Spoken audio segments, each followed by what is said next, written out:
Muy buenas noches para todos. Un cordial saludo desde la Asociación Colombiana de Gerontología y Geriatría. Las personas se van conectando. Es un gran honor para mí presentar el webinar de esta noche. El tema que vamos a tratar el día de hoy, pues, es de pertinencia para todos nosotros. A diario vemos los errores que se cometen en la evaluación integral en el servicio de urgencias a las personas mayores y fomentamos en todo sentido la creación de los servicios de geriatría en las unidades de urgencias en todo el país. Esperamos que este webinar le llegue a tomadores de decisiones y no solamente en las ciudades principales, sino en los diferentes departamentos de nuestro país. Y también un cordial saludo a quienes nos acompañan de otros países. Sabemos que nos escuchan de diferentes partes de Latinoamérica y del Caribe, y también nos escuchan personas de Iberoamérica y de Norteamérica. Es un gusto presentarles el día de hoy esta tercera versión de encuentros de escuelas de geriatría. Como vemos, son 4 escuelas de geriatría en el país. También estamos promocionando la oportunidad de lograr la realización de más programas de posgrado en geriatría. Sabemos que es necesario y sabemos que las personas mayores serán las más beneficiadas en ese sentido. También el día de hoy, pues me complace presentar a- al servicio de geriatría de la Pontificia Universidad Javeriana. Es una universidad de la cual soy egresado eh, y, y mis profesores están también el día de hoy aquí, así que un cordial saludo para ellos. Voy a dar la palabra entonces a la doctora Jennifer González Sanabria. La doctora Jennifer es la jefe de residentes de geriatría de la Pontificia Universidad Javeriana. Así que es un gusto compartir con ustedes esta noche y espero que todos disfrutemos de este espacio. Tiene la palabra doctora Jennifer, adelante. Buenas noches para todos. Continuando con el cronograma del encuentro de escuelas de geriatría, el día de hoy hablaremos de tamizaje cognitivo en urgencias, cuándo, cómo y con qué. Esta charla está a cargo del doctor Diego Arias, él es residente de cuarto año de geriatría de la Pontificia Universidad Javeriana, y para el desarrollo de esta charla contó con la asesoría del doctor Carlos Alberto Cano. Él es médico geriatra, jefe de la unidad de geriatría y director del programa de la especialización de la Pontificia Universidad Javeriana, y con la asesoría del doctor Diego Andrés Chavarro, él es médico internista y geriatra, y él es el coordinador académico del programa de geriatría. Diego, bienvenido, le damos la palabra y agradecemos de antemano que las preguntas nos las compartan por el chat. Muy buenas noches a todos. Me confirman si tenemos buen audio en este momento, por favor. Sí, te escuchamos bien. Bueno, bueno. eh, es un gusto para mí estar esta noche con ustedes. Como les comentaba Jennifer, este es el tema que vamos a tratar el día de hoy. Tamizaje cognitivo en urgencias, cuándo, cómo y con qué.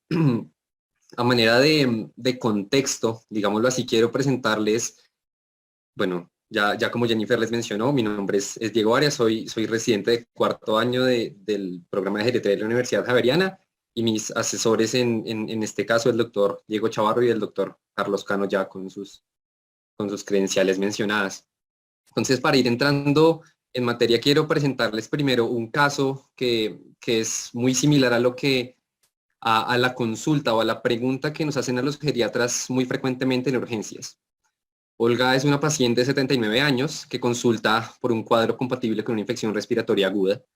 Ingresa con signos de dificultad respiratoria, con hipoxemia marcada y con un trastorno severo de la oxigenación y los gases arteriales. Es valorada en principio por el Servicio de Medicina de Emergencias, que solicita a su vez una valoración por nuestro servicio de carácter urgente para evaluar la presencia de un trastorno neurocognitivo y con esto definir el beneficio de maniobras avanzadas de reanimación. Como les decía antes, es una inquietud frecuente, una pregunta a la que nos vemos, con la que nos encontramos frecuentemente en los servicios de urgencias durante nuestro ejercicio como geriatras.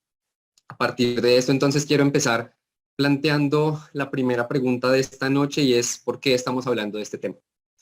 Y el primer punto aquí es que es un problema frecuente. Se dice que entre el 20 al 40% de los adultos mayores que ingresan a los servicios de urgencias tienen algún grado de deterioro cognitivo. Se dice que alrededor del 22% es un deterioro cognitivo que se asocia o que es generado están pacientes sin delirium, y este porcentaje se eleva hasta el 40% cuando se encuentran dentro de este grupo los pacientes que tienen o que ingresan con delirium. Y se dice también que de todos los pacientes adultos mayores agudamente enfermos, al menos la mitad tienen una demencia que no ha sido diagnosticada. Estos son datos de nuestro propio centro de 2016 y 2017 en el Hospital San Ignacio en el servicio de geriatría. El 68% de los pacientes evaluados tenía diagnóstico de demencia al ingreso a urgencias. De esos, el 37.9% cumplían criterios para una demencia avanzada, que se asoció este último diagnóstico con la presencia de malnutrición, de lesiones por presión, con una mayor estancia hospitalaria y mayor mortalidad durante la hospitalización. Y aquí hay que resaltar que el 55% de los pacientes mayores de 75 años que ingresaron con demencia tuvo delirium al ingreso. Eso me da pie para llegar al siguiente dato que quiero presentarles, y es que en ese mismo periodo, entre 2016 y 2017, en nuestro centro, el 51% de los pacientes que atendió geriatría en el hospital tenía delirium al ingreso. Y esto se asoció con mayor dependencia al ingreso, con peor estado nutricional, con la presencia de lesiones por presión y con infecciones nosocomiales. Y cuando vemos desenlaces un poco más gruesos, aquí podemos mencionar entonces una mayor mortalidad intrahospitalaria, un mayor deterioro funcional hospitalario, un mayor tiempo de estancia y un mayor número de complicaciones. Luego vemos que específicamente estos dos síndromes, el delirium y la demencia, son bastante prevalentes. Otro punto importante aquí es que es un problema grave. Aquí hay que reconocer primero que la estancia en urgencias es abrumadora incluso para los pacientes que están cognitivamente sanos. Y esto en relación con la sobrecarga sensorial, con el estrés psicosocial que ya per se están viviendo y con los comportamientos disruptivos a los que se ven abocados durante su estancia en urgencias. Y lo otro es que son datos que vienen propiamente de los servicios de emergencias, que nos dicen que tanto el talento humano como el entorno físico de las salas de urgencias no está ni adaptado ni el personal entrenado para atender pacientes con algún grado de deterioro cognitivo. Y todo esto conlleva a que hay un mayor riesgo de mortalidad intrahospitalaria y al alta en los pacientes con deterioro cognitivo en urgencias. Hay un mayor riesgo de complicaciones, hay 8 veces más estancia hospitalaria, 2 veces más costos en salud, mayor riesgo de readmisión hospitalaria. Y una cosa también muy importante, y es que la falta o el no reconocer el deterioro cognitivo al ingreso o el no reconocer el trastorno neurocognitivo mayor al ingreso se asocia con diagnósticos tardíos, diagnósticos errados y aumento de la morbimortalidad. Por otro lado, entonces, y es quizá el quid de este tema, o uno de los puntos importantes en nuestro propio contexto, es que el diagnóstico de demencia cambia las decisiones clínicas. Este es un trabajo publicado recién este año en el JACS, que es un estudio retrospectivo, un análisis retrospectivo de datos de Medicare. Involucró 463,000 pacientes, donde el 51% tuvo diagnóstico de demencia, y lo que encontramos aquí básicamente es que los pacientes con demencia, estadísticamente hablando, eran menos llevados a la unidad de cuidado intensivo, menos llevados a procedimientos invasivos y tenían más probabilidades o menos probabilidades de morir en el hospital y más probabilidades de morir en su casa. Luego, el diagnóstico per se, el diagnóstico de la demencia, cambia las intervenciones a las que nuestros pacientes van a ser sometidos. Habiendo dicho esto, ya habiendo hablado un poco de la justificación de por qué este tema, quiero entrar un poco en la parte escabrosa, en la parte difícil o controversial, digámoslo así, de este tema.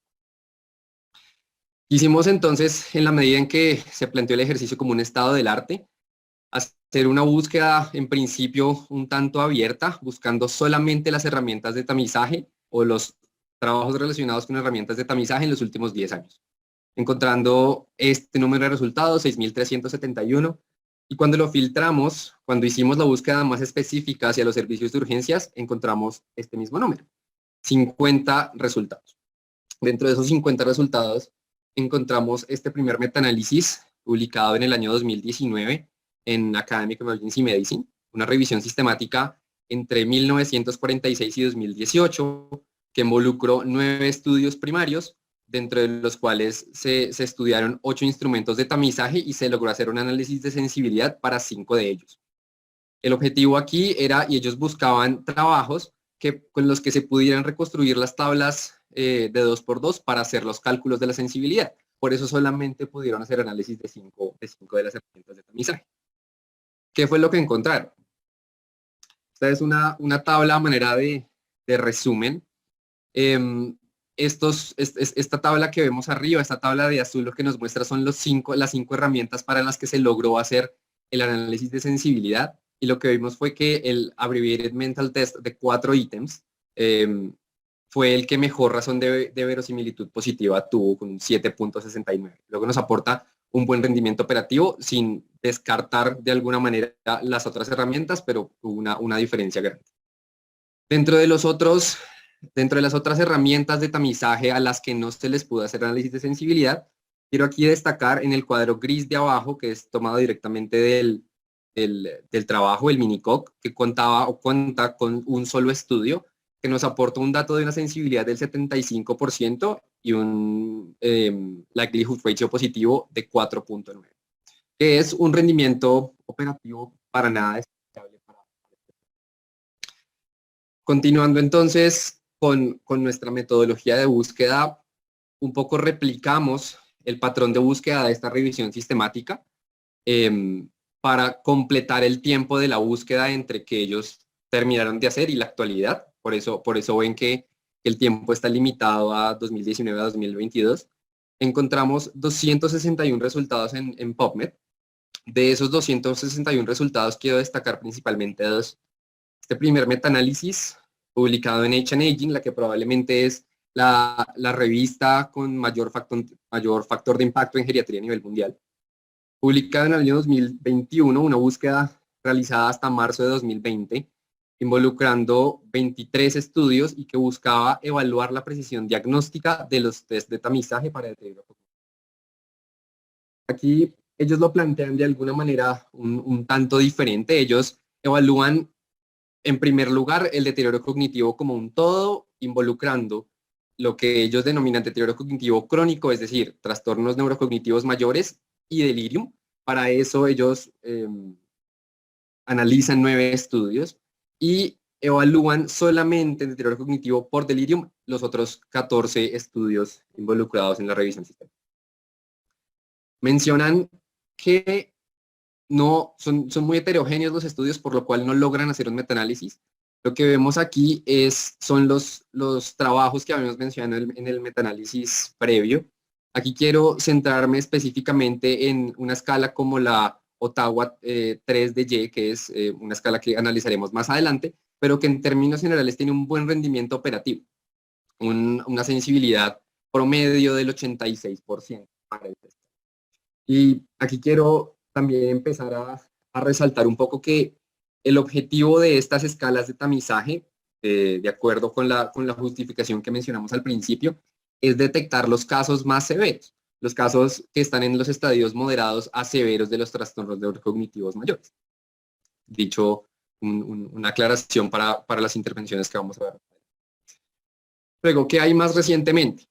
Aparece el GEAR 2.0. Este es un programa de investigación financiado por el NIH de Estados Unidos, con el objetivo de fomentar la investigación y el soporte en la atención a pacientes con demencia en los servicios de urgencias. Como parte de todo este programa de investigación, ellos buscan evaluar en principio cuáles son los principales problemas a los que estos pacientes se ven expuestos durante su estancia en urgencia. Y una de las primeras preguntas que se plantean es definitivamente el tamizaje en urgencias. Para eso hacen este metaanálisis publicado este año en JAMDA, una revisión de alcance que fue completada hasta mayo de 2021, basado en la metodología PICO y planteando dos preguntas básicas, dos preguntas grandes. Una primera pregunta que busca evaluar cuál es la mejor herramienta en términos operativos. Y una pregunta 2 que busca evaluar cuál es la mejor herramienta en términos de practicidad. Y aquí practicidad hacen referencia al tiempo de ejecución, tomando en cuenta que para los servicios de urgencias lo que se busca son estrategias que sean de aplicación corta, pero efectiva. Es decir, estrategias muy eficaces. Realmente los resultados del metaanálisis, como era de esperarse, no son muy diferentes a lo que encontramos en el metaanálisis previo en términos de la pregunta 1, pero aquí quiero centrarme específicamente en la pregunta número 2, que era la pregunta que hacía referencia a practicidad. Y quiero centrarme aquí en los tiempos. Vemos como escalas como el Ottawa, que habíamos mencionado previamente, que tiene un buen rendimiento operativo, se aplica en menos de 2 minutos. El Short Blast Test y el test de deterioro cognitivo de 6 ítems, que son test muy similares de 6 preguntas, con un tiempo máximo de 5 minutos. Entonces, es un poco, nos muestra un poco más bien cómo es un poco a lo que apuntamos, cómo buscamos herramientas que sean de fácil aplicación. Pero hay otro tema importante, y es que en todos los estudios la comparación siempre se hace contra Minimental, o en su mayoría se hace contra Minimental. El resto de estudios lo evalúan contra los criterios clínicos. Y aquí entra entonces una pregunta importante y es sobre si realmente es el Minimental siendo per se una herramienta de tamizaje como el comparador correcto para tener datos realmente fidedignos en este contexto. Ahora, existen varias herramientas que están validadas en los servicios de urgencias, pero en nuestro contexto, ¿con qué contamos realmente? Todas las que mencionamos están validadas en urgencias, pero de esas, traducción al español y validación al español, solamente encontré 2. El Minicoc, que mencionamos previamente y que conocemos, y el Abbreviated Mental Test de 4 ítems, que tiene traducida al español la versión de 10 ítems, pero esta escala per se es una, de alguna manera, reducción de esa escala de 10 ítems. Entonces, hablando de Minicoc, es una escala que está específicamente diseñada para administrarse en menos de 3 minutos, que está traducida y validada al español, y que en sus diversos puntos de corte en la versión en español nos ofrece un buen rendimiento operativo. El punto de corte de 2 nos ofrece una sensibilidad del 90% y un likelihood ratio positivo de 3.09. Es decir, tiene en términos generales un muy buen rendimiento. El test mental abreviado, que era el que les decía, fue una herramienta originalmente creada en 1975 por Hodgkinson y colaboradores. Inicialmente es una herramienta mucho más extensa, posteriormente se abrevia a 10 puntos, que es la escala que vemos aquí en pantalla, que se traduce y se valida del español, y luego hacia 1999 se realiza una reducción de esa escala a los 4 puntos, involucrando la edad, el año, el nombre del hospital donde está y la fecha de nacimiento, con los rendimientos operativos que hemos mencionado previamente. El Ottawa. El Ottawa es una herramienta derivada del Minimental por Molnar y colaboradores en 2008 y que incluye el día, la fecha, el año y el deletrear el mundo, la palabra mundo al revés. Y nos ofrece una sensibilidad del 80% con una especificidad del 60% para trastornos neurocognitivos con un punto de corte en un error. Entonces, hasta aquí tenemos muchas herramientas disponibles. Vemos que existen diversas escalas disponibles. La pregunta es entonces, pues, ¿con cuál nos vamos a quedar? Digamos que tenemos una intervención que queremos mostrarles más adelante en la presentación. Pero aquí surge otro problema, y es que no todos los pacientes, por el entorno clínico ni por su condición clínica, van a poderse tamizar. Entonces, ¿qué hacemos con nuestros pacientes? Aquí quiero centrarme específicamente en la queja del informante. Este es un trabajo evaluando justamente eso. El objetivo era evaluar el rendimiento operativo de una escala que es el AD8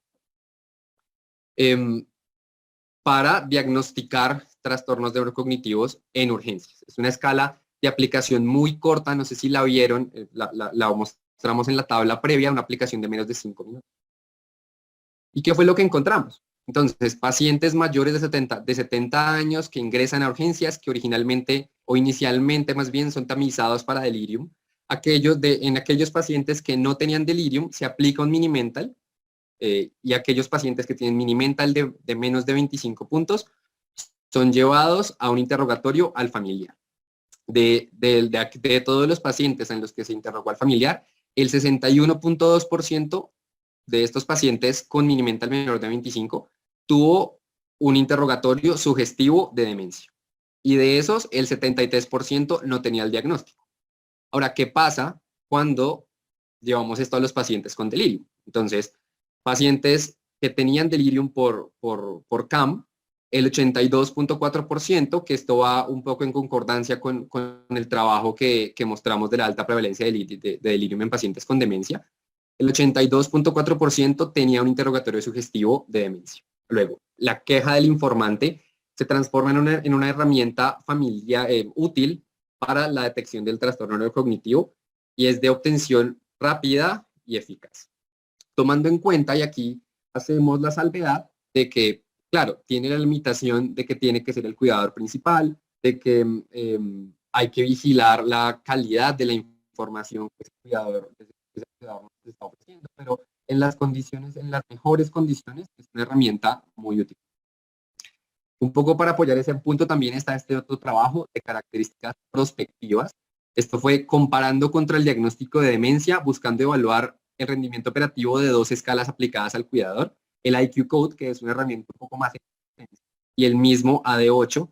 Y lo que vemos aquí es que el punto de corte de 6 es una herramienta de 8 preguntas que está específicamente diseñada para evaluar el deterioro funcional asociado al deterioro cognitivo.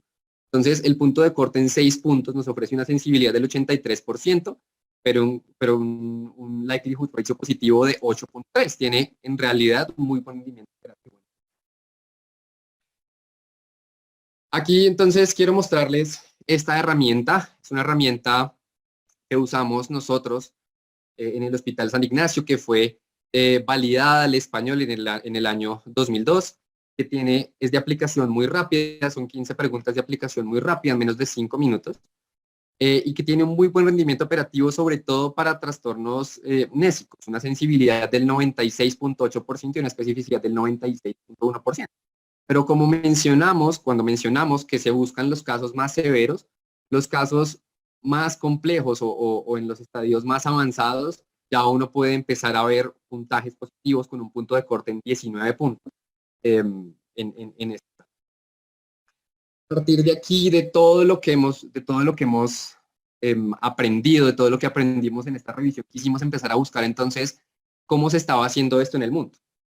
¿Y qué encontramos? Entonces, el Reino Unido en 2014 empieza a darse cuenta de que a los pacientes con deterioro cognitivo que llegaban a urgencias terminaban en esquemas de cuidado que no les favorecían, que aumentaban las complicaciones intrahospitalarias, que aumentaban per se el delirium. Entonces deciden diseñar una ruta específica para estos pacientes. ¿Y qué es lo que hacen? A todo paciente mayor de 75 años que no tiene diagnóstico de demencia, se guían en la revisión por sistemas por esta pregunta. Y es si este paciente ha tenido fallas de memoria en los últimos 12 meses que hayan intervenido con sus actividades diarias. Si la pregunta es positiva, va este paciente a una evaluación diagnóstica más formal y se incluye ese paciente en una ruta de atención específica para paciente con demencia, haciendo énfasis en que todos estos pacientes en el ámbito ambulatorio van a seguir o van a tener un seguimiento y una evaluación formal de su patología. De acuerdo con esto, entonces queremos mostrarles como escuela qué estamos haciendo hoy en día nosotros. Esto es lo que hacemos básicamente en el Hospital San Ignacio. Un paciente adulto mayor agudamente enfermo, empezamos buscando el delirium. Lo buscamos activamente con la escala CAM. Si el paciente no tiene delirium y no tiene antecedente de demencia previa, pasamos a hacer un tamizaje cognitivo que hoy en día se está haciendo con el Mini-Mental en su versión completa. Por el otro lado, si el paciente sí está cursando con delirium y no tiene demencia previa, nos guiamos por la historia clínica, un poco por la revisión por sistemas y la queja subjetiva de memoria del familiar, que fue la escala que les mostré previamente. Y eso de alguna manera nos permite armar el diagnóstico o la sospecha de un trastorno neurocognitivo.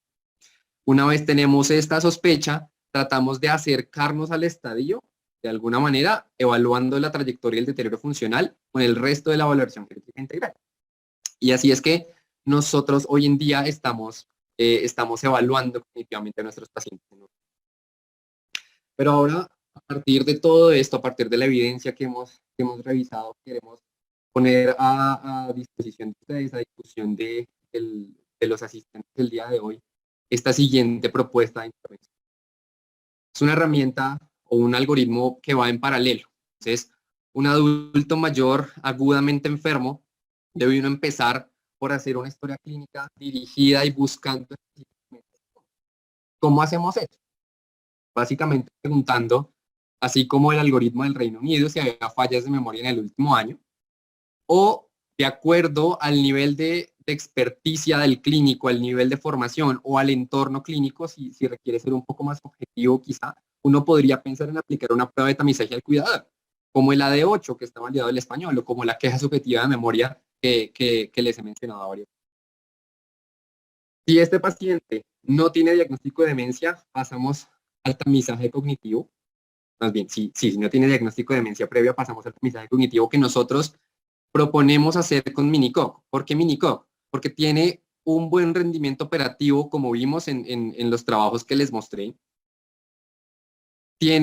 Además, es una herramienta de fácil aplicación, en la que no es realmente difícil entrenarse, que es de aplicación muy rápida, que sí, tiene limitaciones, como por ejemplo las limitaciones auditivas y visuales o de motricidad fina pueden modificar un poco el rendimiento, pero en términos generales, cuando el entorno clínico lo permite, porque no todo el entorno clínico permite hacer un tamizaje cognitivo, consideramos que es una buena herramienta.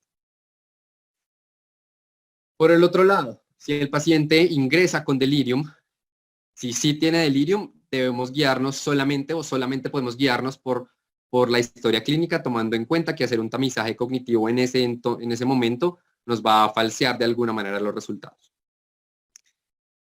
¿Qué hacemos entonces cuando hemos construido una sospecha de trastorno neurocognitivo por cualquiera de las dos vías, por el tamizaje cognitivo o una historia clínica que nos sugiere demencia? Nos acercamos al estadio nuevamente basados en la valoración crítica integral. Pero aquí es necesario mencionar que hay muchos diagnósticos diferenciales, que no todo deterioro cognitivo tiene que ser necesariamente de una etiología, digamos, neurodegenerativa, o tiene que ser un trastorno neurocognitivo mayor, y que esta evaluación, que urgencias no es el entorno clínico adecuado para diagnosticar un trastorno neurocognitivo.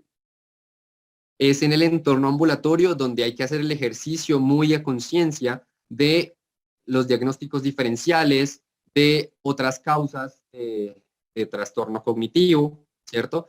Porque como vimos, este diagnóstico, el diagnóstico de demencia realmente cambia el pronóstico y cambia lo que vamos a hacer y las decisiones que tomamos con nuestros pacientes. Habiéndoles dicho esto, entonces, ya para ir cerrando mi intervención el día de hoy, quiero llevarlos a varias conclusiones. Primero es que el diagnóstico del trastorno neurocognitivo mayor se hace o debería hacerse basado en criterios diagnósticos, no únicamente en instrumentos. Si bien es cierto, los instrumentos son herramientas muy útiles para hacernos este diagnóstico, el diagnóstico es clínico. Como vimos durante el desarrollo de la charla, la valoración geriátrica integral debería ser o debe ser la herramienta de trabajo del geriatra a la hora de abordar el deterioro cognitivo en el paciente agudamente enfermo.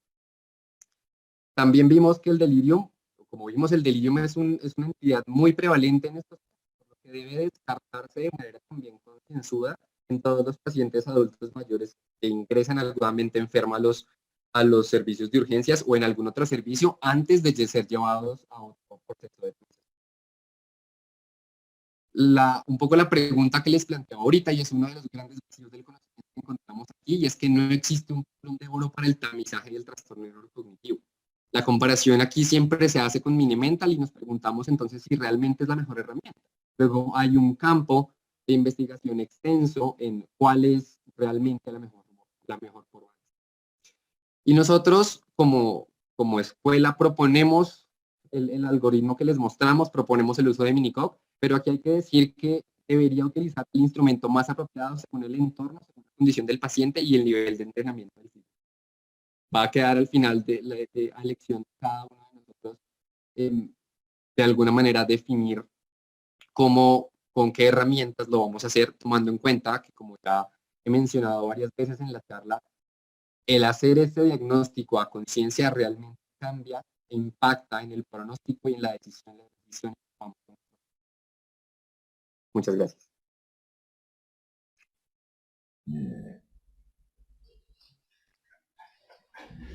Doctor Diego, muchas gracias por la presentación de este tema tan interesante, el recorrido por toda la teoría que su merced nos trajo, muy interesante. Los invitamos a todos a realizar sus preguntas por el chat de la reunión y en este momento continuamos con la intervención por parte del experto, el doctor Carlos Cano, médico geriatra. Muchas gracias, Jennifer, y muchas gracias a Diego Alejandro. Ha hecho una presentación excelente. La verdad es que la capacidad de Diego Alejandro para transmitir el conocimiento y la verbalidad que tiene ha sido muy clara para todos nosotros. Digamos que desde luego es un tema controvertido porque, digamos, cuando uno habla de circunstancias clínicas como esta, pues realmente al no existir un patrón de oro o una regla estricta a seguir, pues existen diferentes alternativas o posibilidades. Así que creo que nos ha servido muchísimo para entender la parte, digamos, del contexto y de la toma de decisiones en un servicio tan importante como es el servicio de urgencias. Nosotros desde nuestro grupo venimos trabajando en la posibilidad de que un geriatra esté de planta en urgencias y creo que estamos próximos a llegar a ese objetivo. Pero no solamente es importante en la toma de decisiones, sino también en la racionalización del recurso, especialmente de los recursos de estudios, tamizajes e intervenciones, porque pues nuestro sistema de salud es un sistema finito en el cual, pues desde luego, si nosotros nos ponemos a sobredimensionar pruebas complementarias sin una aplicabilidad real, pues desde luego estamos incidiendo claramente en esta situación. Por otro lado, pues digamos, tal como se hacía en la presentación relevancia, los algoritmos pues tienen una ayuda importante en la orientación y en la rutina y en la conducta. ¿No? De hecho, Diego hacía énfasis en la queja de memoria en sus diferentes versiones, mostraba la escala que nosotros validamos, pero además de eso, existen otras formas de la cual uno puede complementar la historia clínica, que sigue siendo la principal herramienta para realizar una adecuada evaluación.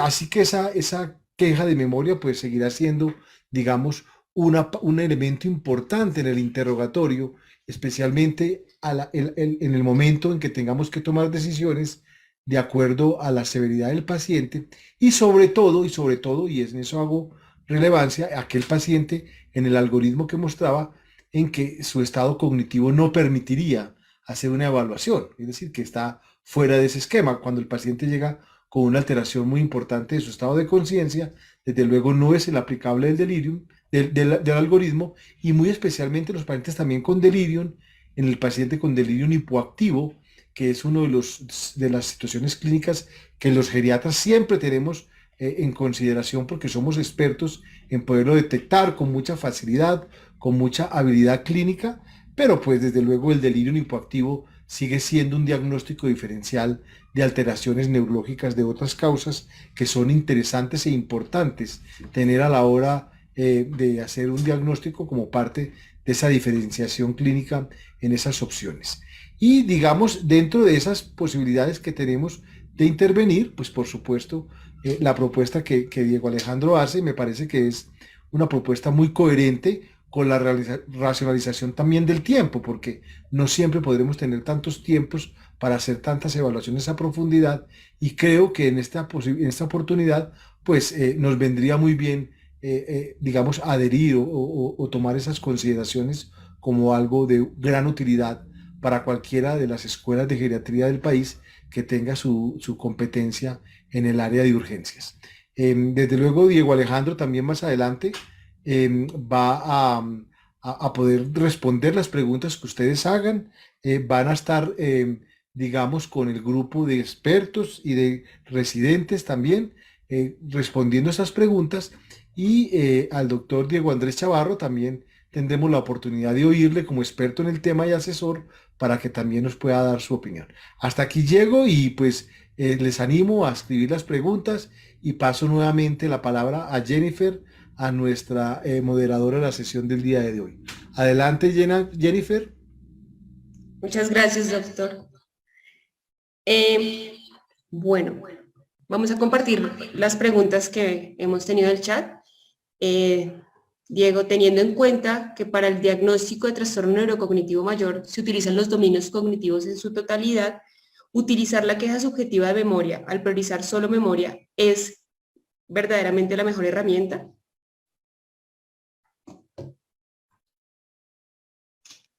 Gracias, Jen. Es una muy buena pregunta. Hay que tener en cuenta que la queja de memoria digamos, en principio está diseñada para trastornos nésicos, es cierto, pero sobre todo en los estadios más avanzados, en los estadios moderados a severos, uno ya empieza a ver, y lo que solemos ver en la práctica, es que empieza a ver estos ya cambios en la queja de memoria. Y lo otro es que cuando uno analiza un poco la escala, no todas las preguntas evalúan, es decir, si bien es cierto, está hecha para trastornos nésicos, no todas las preguntas evalúan explícitamente la memoria. Entonces, un poco para los casos que tratamos de buscar en urgencias, sí nos sirve un poco para guiar el diagnóstico, para armar el diagnóstico, todo esto sumado también con la trayectoria del deterioro funcional, que es lo que mencioné varias veces durante la presentación del algoritmo.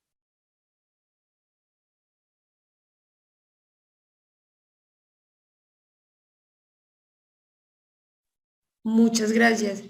Ya tenemos otra. ¿Y en qué escenarios consideraría usted diferir el tamizaje cognitivo en el paciente que está siendo atendido en el servicio de urgencias? Ese es el quid del asunto, porque estos pacientes, sobre todo cuando necesitamos tomar decisiones rápidas, como el caso que vimos al principio, ahí es imperativo. Un poco la idea de plantear el algoritmo es que si bien no podemos hacer tamizaje cuando el paciente está en delirium o cuando su condición clínica no lo permite o cuando tiene alteraciones sensoriales que tampoco le permiten realizar la prueba de tamizaje, ahí cuando por otras razones de fuerza mayor toca diferirlo, un poco la idea también es que no quedemos sin acercarnos a ese diagnóstico. Esas serían básicamente las condiciones, cuando está en delirium y cuando hay otras condiciones como clínicas específicas que no lo dejan realizar la prueba de tamizaje o una correcta ejecución de la prueba de tamizaje.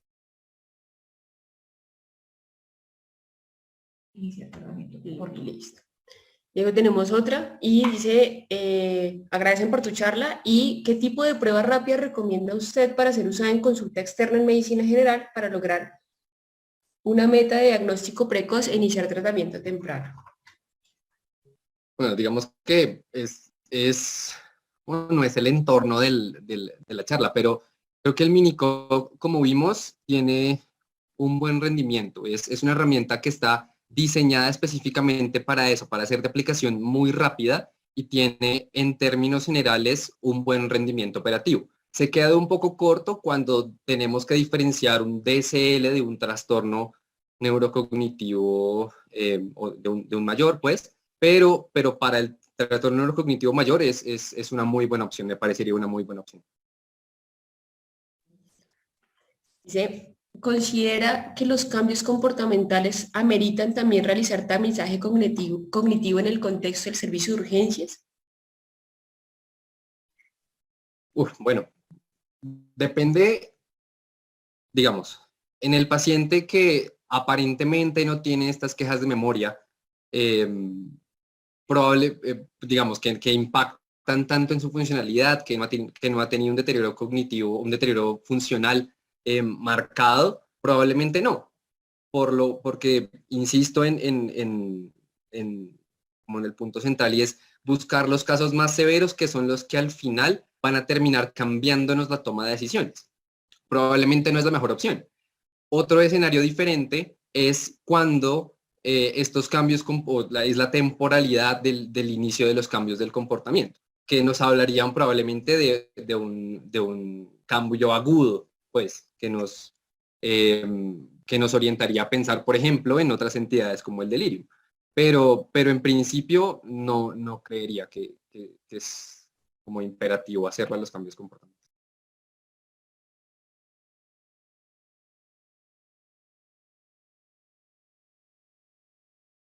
Tienes el micrófono cerrado, Jen.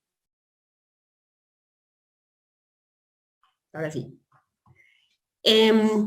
Dice, hay una pregunta adicional, considerando que el trastorno neurocognitivo mayor, por definición compromete actividades de la vida diaria, más frecuentes las instrumentales, ¿sería bueno incorporar en el algoritmo que propone la evaluación de dichas actividades?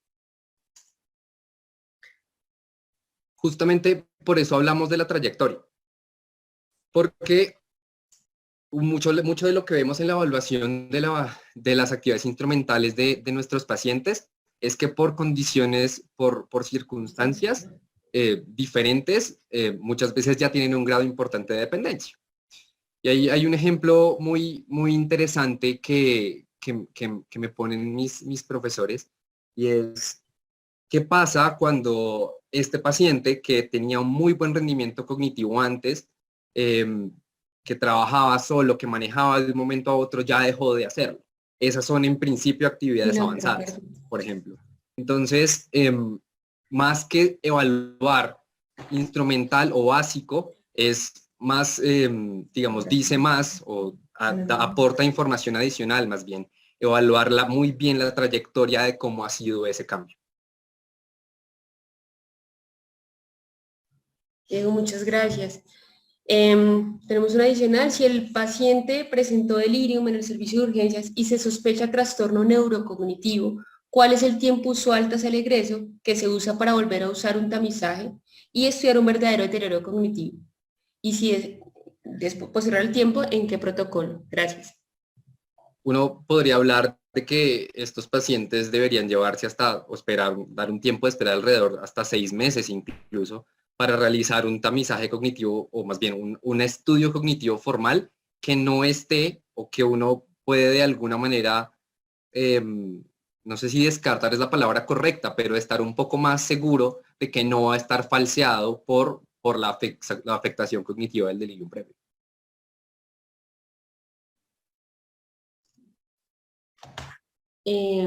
Bueno, nos saludan a todos y te felicitan por tu excelente presentación.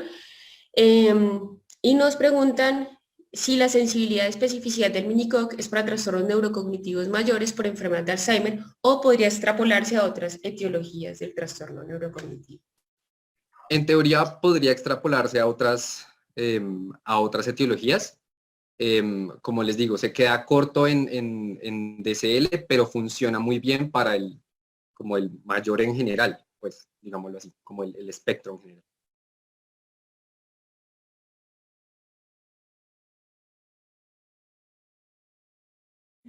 Bueno, vamos con la última tanda de preguntas.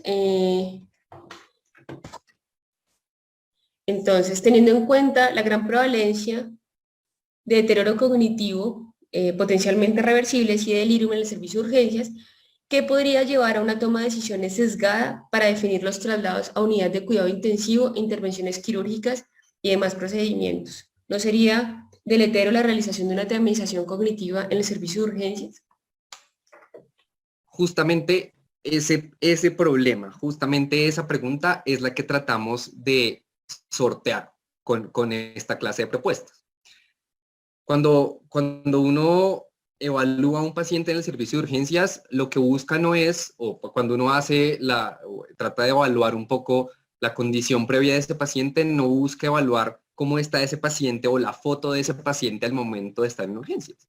Uno lo que busca es ver cómo estaba este paciente antes, cómo es su situación basal. Luego, por eso planteamos como en un algoritmo en paralelo en el que la historia clínica, en primer lugar, es lo que nos da detalles sobre si puede haber o no un trastorno, y siempre partimos primero de evaluar el delirium, porque sabemos que si no descartamos delirium, cualquier prueba de tamizaje va a estar falseada y la toma de decisiones va a estar falseada. Justamente eso es lo que tratamos de hacer, tener o ser lo más conscientes a la hora de dar esta clase de diagnósticos con el objetivo de evitar justo esa clase de problemas. Listo. Diego, vamos con la última pregunta y es cuando el tamizaje cognitivo es positivo, usted mencionó que clasificarlo, es clasificar el compromiso de la severidad por la valoración geriátrica integral.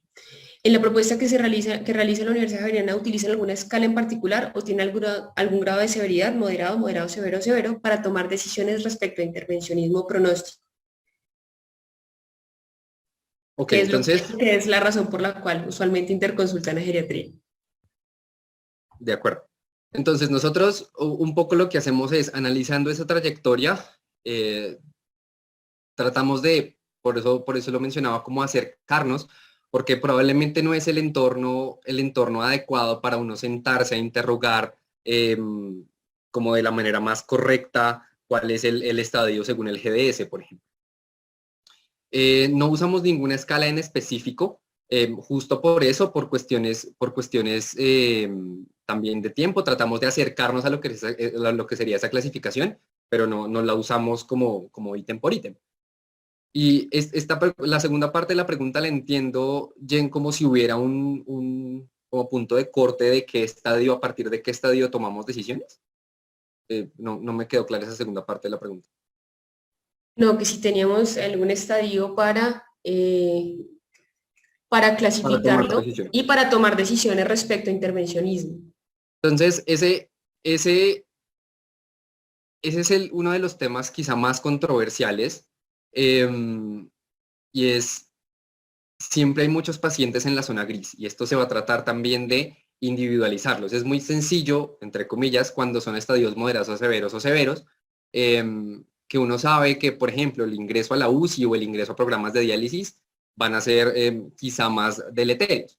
En los pacientes ya con estadios más leves, moderados, se trata mucho de individualizar el caso y con eso tomar la decisión clínica. Profe Chavarro tiene levantada la mano, ¿cierto?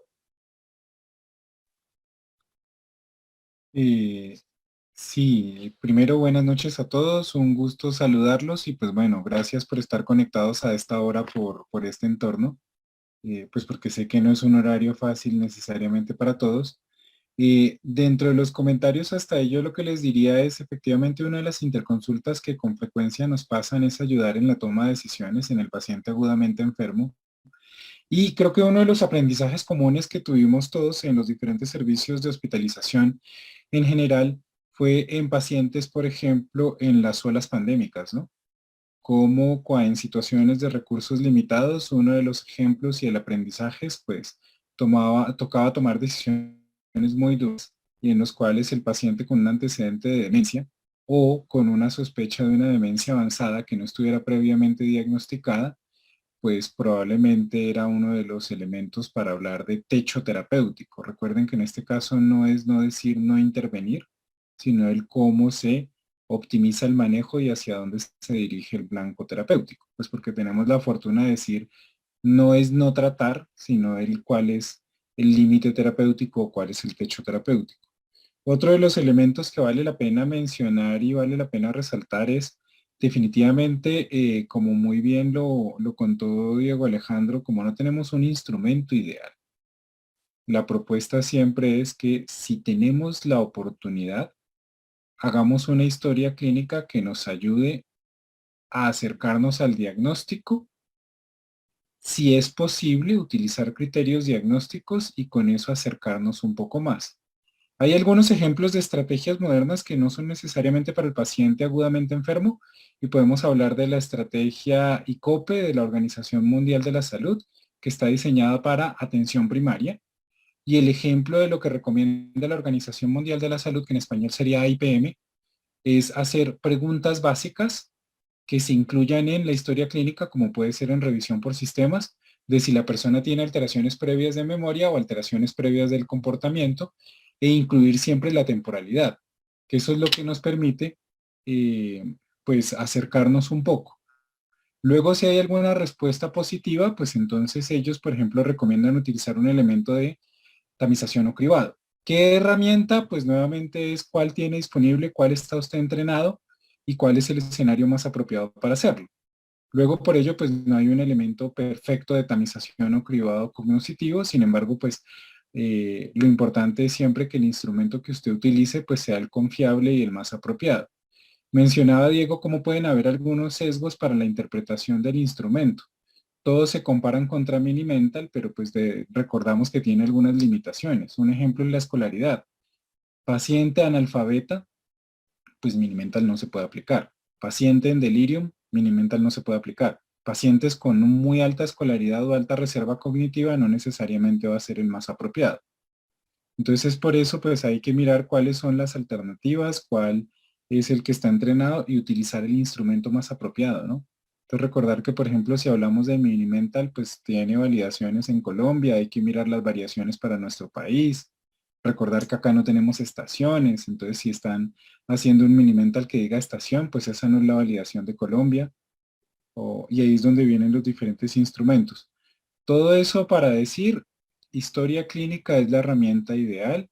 Si uno recuerda publicaciones clásicas del paciente con demencia temprana, hay alguna, por ejemplo, de Brain que era del año 2011, donde lo que nos invitaba era que preguntemos cuál fue el dominio inicialmente comprometido, cómo ha sido la evolución, curso o pronóstico, pues porque no es lo mismo que así haya sido lentamente progresivo el deterioro, a que haya sido escalonado o que haya ido presentando primero otras alteraciones. Entonces eso siempre nos ayuda, entonces por eso la anamnesis es súper importante y si tenemos la oportunidad de hacerlo, pues será útil.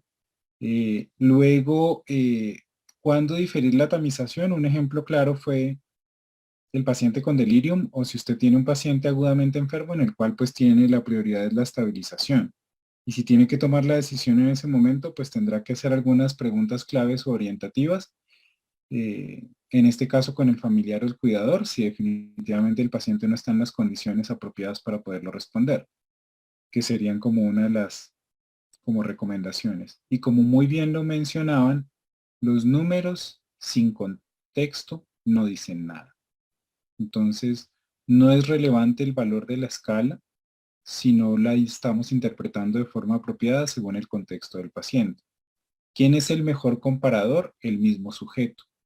Entonces, elementos como cuál es su máximo nivel de funcionamiento. Entonces, datos de identificación desde no solamente la edad, sino dónde nació, en dónde vive, cuál ha sido su ocupación, cuál ha sido su escolaridad, o incluso conocer cuál ha sido su máximo funcionamiento, si ha habido un deterioro o no, pues porque sobre todo cuando pensamos en criterios, entonces declive es la palabra que nos ayuda en este caso a orientarnos, entonces por eso el delta, el cambio, ¿y quién es el mejor comparador? El mismo sujeto. Entonces persona versus persona, si ha tenido cambios, en cuánto tiempo, qué síntomas, y hay propuestas de algunos autores como están los síntomas comportamentales, indiscutiblemente que pueden ser una manifestación temprana. Y de acuerdo que ese diagnóstico diferencial hay situaciones difíciles, ¿no? Entonces, si el paciente que tuvo primero síntomas depresivos o entonces los síntomas depresivos son por la demencia o la demencia le está produciendo síntomas depresivos. Probablemente en el paciente agudamente enfermo no es el momento apropiado para poderlo hacer. Recomendaciones puntuales. Si el paciente tenía delirium, pues la tamización o el cribado cognitivo se debería diferir de 6 a 9 meses porque el rendimiento va a estar alterado, ¿no? Entonces ahí la historia clínica sigue siendo relevante. Y la estadificación, nuevamente para gustos los colores, criterios diagnósticos tenemos diversos. Entonces si usted se siente cómodo con el DSM-5, está bien. El DSM-5 recomienda estadificar según el compromiso en actividades de la vida diaria y tener en cuenta que todo criterio tiene limitaciones porque están diseñados para abarcar la gran mayoría de la población, pero hay personas que indiscutiblemente se nos van a los extremos y quedan fuera de los criterios y tendrá que individualizar. Pero entonces esa correlación, entonces, no es sumatoria, no es minimental de tanto o minicoc de tanto con Bartel o Lawton y Brody de tanto, sino es si usted puede inferir causalidad, que ese compromiso en actividades de la vida diaria está en relación a una de las funciones cognitivas. Luego, si usted es de la escuela más de la neurología o de la historia previa de la geriatría, pues maravilloso. Entonces, ¿le gusta qué criterios? ¿Está cómodo con los de la Academia Americana de Neurología o incluso con los del CIE-10? Lo importante es, luego de tamizar, haga el ejercicio clínico de la correlación y piense en criterios diagnósticos y más aún, si eso le va, le están preguntando o ayudando para tomar decisiones. Era un poco mi aporte hasta ese momento. Doctor Chavarro, muchas gracias. Tenemos una persona que tiene levantada la mano. Le daremos la palabra. Mientras tanto, agradecemos la participación de todos. Algunas preguntas habrán quedado sin contestar, así que les dejaremos un contacto para resolverlas en otro momento por los ponentes. Vemos si no se logra comunicar con nosotros. Yo mientras tanto... Diego, tienen una pregunta muy importante. ¿Qué pasó con doña Olga?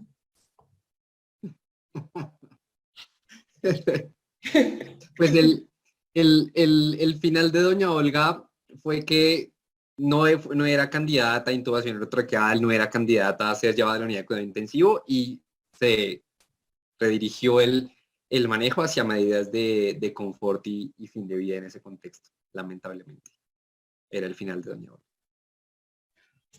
Bueno, agradecemos a Diego, al doctor Carlos Cano, al doctor Diego Chavarro y pues le damos la palabra al doctor Chavarro para concluir nuestra charla del día de hoy. Bueno, nuevamente a todos muchas gracias por sacar tiempo para estar conectados a esta hora.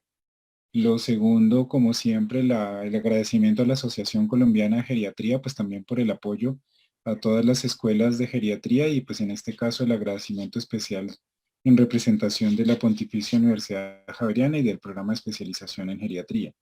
Y a todos los demás, tanto asistentes y participantes. Dentro de las conclusiones grandes, pues volvemos un poco a lo mismo, ¿no? Primero, no hay un instrumento ideal, como bien lo mencionó Diego, entonces no tenemos un patrón de oro. Parte de la tamización y de la evaluación cognitiva necesita entrenamiento, entonces hay que saber el momento apropiado y qué instrumento poder utilizar. Entonces, por eso, pues arriesgándonos y dentro de la propuesta era pues utilizar un instrumento de tamización o de cribado que usted conozca, que tenga disponible, que esté validado en el entorno.